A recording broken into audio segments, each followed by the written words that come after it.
Dans les années 1200, il y avait un empire du Mali. Il avait été fondé par Soundiata Keïta. L'empire du Mali avait un État fédéral très organisé, avec un parlement. Vous imaginez, dans les années 1200, un parlement.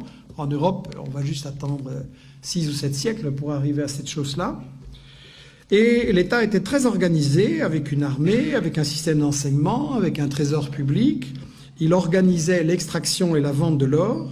Il développait l'agriculture, coton, arachide.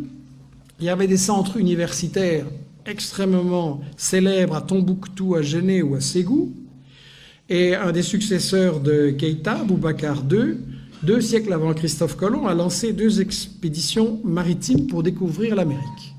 Donc, pour des gens qui ne sont jamais entrés dans l'histoire, c'est pas mal.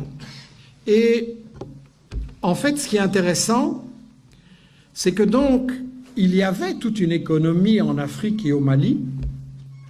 Il y avait une économie avec un commerce, des caravanes qui remontaient de la Gambie, donc de l'ouest de l'Afrique jusqu'à la Méditerranée.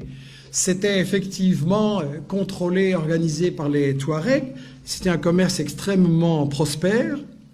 Et quand le colonisateur français est arrivé là, intéressé par les matières premières, qu'est-ce qu'il a fait? Il a totalement disloqué, brisé ce commerce. Pour gérer le commerce et l'économie, il a importé des Libanais et des Grecs. Et ensuite, la grande démocratie française, qu'est-ce qu'elle a fait? Elle a assassiné des milliers de professeurs de langue arabe. Pourquoi? Parce que ce commerce entre toutes ces régions et tous ces pays, quand vous faites du commerce, vous avez besoin d'une langue que tout le monde comprend. Aujourd'hui, c'est l'anglais. Vous voulez faire du commerce, c'est l'anglais. Et à ce moment-là, c'était l'arabe.